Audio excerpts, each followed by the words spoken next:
வணக்கம் மாணவர்களே. இலக்கியம் தொடர்பான தங்களின் புரிதலுக்கு வளப்படுத்தும் பயிற்சியாய் இக்காணொளி அமையும் என்ற நம்பிக்கையுடன் மீண்டும் உங்கள் சிவகுமார் ஆறுமுகம். மாணவர்களே, இக்காணொளியில் நாம் 5ஆம் ஆண்டிற்கான இரட்டை கிளவிகளை பார்க்கவிருக்கின்றோம். 5ஆம் ஆண்டிற்கு மொத்தம் 3 இரட்டை கிளவிகள் வழங்கப்பட்டுள்ளன. இனி இரட்டை கிளவிகளையும் அதன் பொருளையும் பார்ப்போம். தட தட.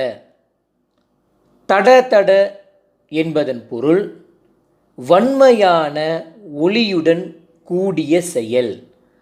வன்மை என்றால் பயங்கரமான அல்லது வேகமான ஒளியுடன் கூடிய செயலைத்தான் தட தட என்று அழைப்போம்.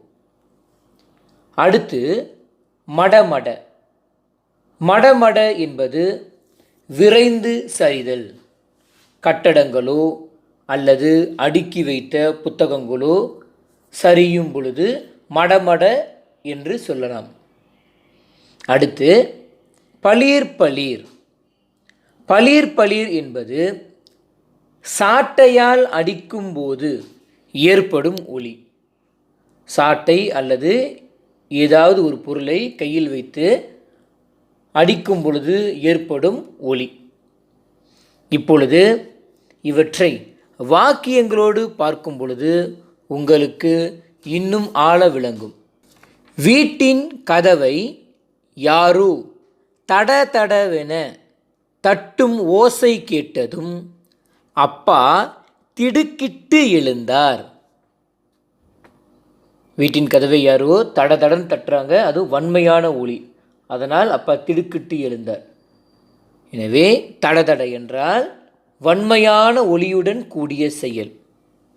அடுத்து நிலநடுக்கத்தால் பல கட்டடங்கள் மடமடவென இடிந்து விழுந்தன. நிலநடுக்கம் ஏற்படும் பொழுது கட்டடங்கள் என்ன செய்யும்? அப்படியே சரிந்து விழுந்துடும். அவ்வாறு கட்டடங்கள் சரிந்து விழுவதை மடமட என்ற இரட்டை கிளவியை பயன்படுத்தி சொல்லலாம். அடுத்து சாட்டையால் பளீர் பளீர் என அடித்ததும் அக்குதிரை வேகமாக ஓடியது. ஒரு குதிரை வேகமாக ஓடுவதற்கு என்ன செய்வாங்க? சாட்டையால் அடிப்பார்கள். அவ்வாறு அடிக்கும் பொழுது ஏற்படும் ஒலிதான் பளீர் பளீர். பளீர் பளீர் என்பது சாட்டையால் அடிக்கும்போது ஏற்படும் ஒலி. சரி மாணவர்களே, இதுவரை 5ஆம் ஆண்டிற்கான இரட்டை கிளவிகளை அதன் விளக்கங்களுடனும் எடுத்துக்காட்டு வாக்கியங்களுடனும் பார்த்தோம். மாணவர்களே, இவற்றை எழுதி பாருங்கள், மனனம் செய்யுங்கள்.